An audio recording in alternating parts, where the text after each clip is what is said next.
asked to focus on air defense on a new Patriot systems. We have outlined this request to our partners, and we're working together on air defense interceptors. So at this stage, I would like once again to thank all the nations for their contributions, for their support, and Germany and UK, Boris and John, for your leadership, for making UDCG very productive. Thank you. Thank you very much. There's some time for questions. We'll start with, I hope, I was given the names, I hope I wrote them down correctly. Johnny Beale, BBC. Thank you very much. Johnny Beale, BBC. If I could first of all ask you, Secretary Healy, I think you said yesterday that the plans for a reassurance force were well developed, real, substantial. I asked Kaja Kallas, the EU Foreign Chief, Policy Chief, this morning if she was any clearer about those plans, and her one-word answer was no. I mean, she strikes me as quite a smart woman, and you strike me as a smart man. I'm just not quite clear as to how she could come out unclear about these plans when you seem to suggest, in your words, they're well-developed, real and substantial. So if you could address that, I'd be grateful. Minister Pistorius, if I could ask you, I accept that today the US Defense Secretary joined virtually, but the fact is that President Trump's special envoy to Ukraine got on the war, got on a plane, has gone to the Kremlin, he's flown there.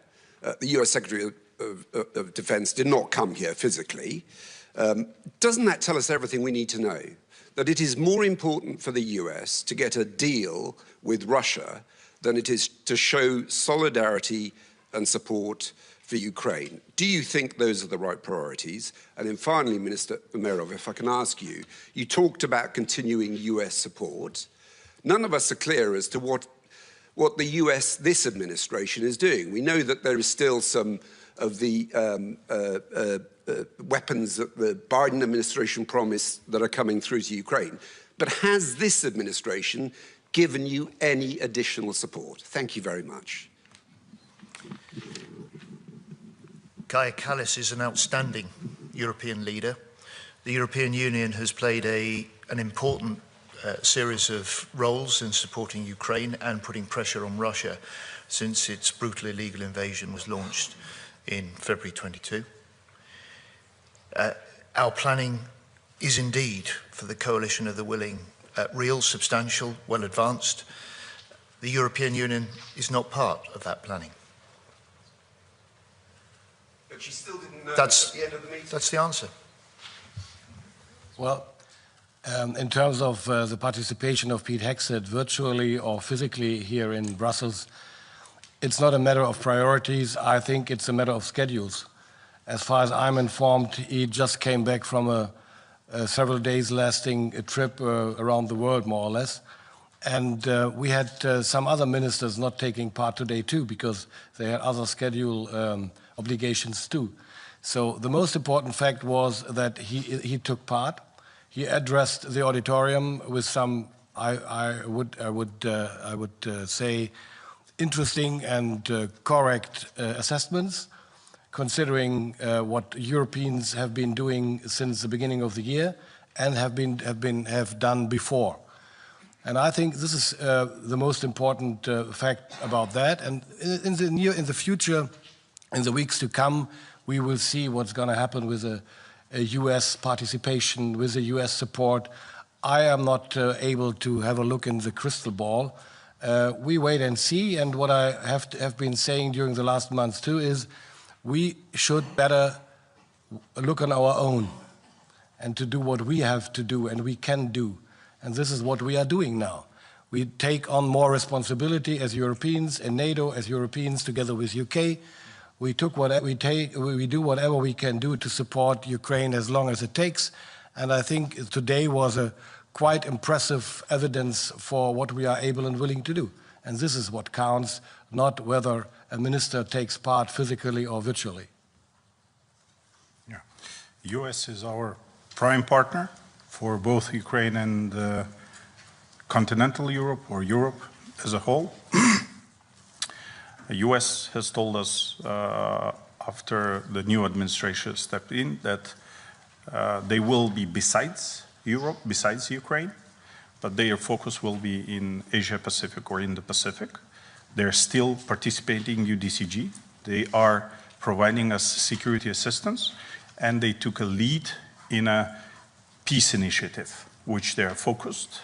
And Ukraine have supported President Trump's peace initiative and participated in several occasions where US team has got all 100% of support from Ukrainian team.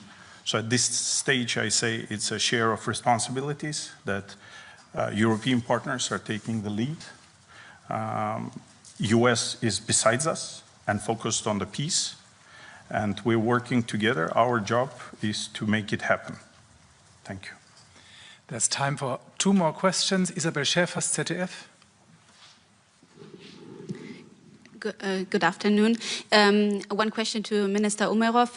You already mentioned that you needed more air defense. I would like to know if you could give us some more insight on what exactly you requested today and how you assess the willingness and also capabilities of your partners here to deliver exactly that and quickly. Yeah, integrated air and missile defense is a challenge in the world where Russia strikes daily hundreds of different missiles, from cruise, ballistic, hypersonic, and kamikaze drones. So there are systems that can take the ballistic missile, that there are systems that are working on a new generation to make capability grown up. So at this stage, we're working with our partners to find additional Patriot system, additional new systems, and today, thanks to our partners, that there are commitments, and Germany is leading the Integrated Air and Missile Defense Capability Coalition, and there are commitments from Germany to assist us, and from other countries as well. So we will find solution to it. But air defense is a problem all over the world. So at this stage, we're doing maximum as we can to deliver it as fast as we can. And I announced today that Germany will relaunch our IRAD, which we started first time last year, to collect money from all over the world to be able to procure more systems for air defense and to increase and to give an impact to the industry to produce more. That's what we've done 1.5 years ago, and we will proceed and we will continue with a relaunch of that initiative as soon as possible. And the final question goes to Mr. Gutschka, Frankfurter Allgemeine Zeitung.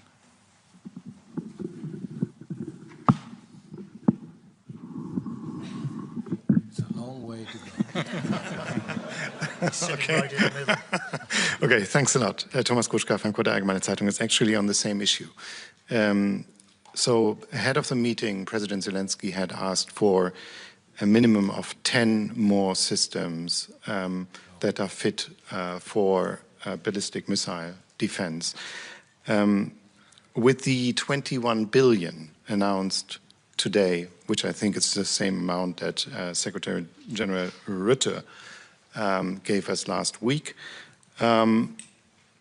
is there any hope, or can you specify any numbers of of how many systems out of these 10 Ukraine might expect this year? Thank you. That's going to Minister Pistorius. What Minister Umerov and President Zelensky mentioned earlier was to require 1 system until the summer, if I understood it correctly. But on the long run, they need more. As you know, Germany provided already 4 full systems of Patriot. We are not able to provide any more for the moment because we are waiting for being provided by Raytheon in the years to come, which will start only in 27, when I remember correctly. So we are not able to provide more, but what we do is to try to collect all over the world any system in that range for air defense which we can find, and we try at the same time to find money to buy anything we can get, and to, as I mentioned earlier, to help to increase the capabilities, the capacities of the industry to produce more of that. But Germany is not able to provide one more system, at least not for the moment. Thank you very much. Thank you. Time is over. I'm sorry. Mr. Umrov, can we have a comment on Steve Witkoff in Moscow today, please? Do you think he's going to share a message that the US will move to pressure Putin to end the war and join up to the ceasefire that you signed up to? Because there is no signal that the Americans have done that so far. Well, we were focused on UDCG. I just heard it. So President Trump wants ceasefire. I hope we'll hear from our U.S. counterparts soon about the update and further steps on our meeting. Thank you very much. Thank you. Thanks very much. I was wrong. We provided 3 people.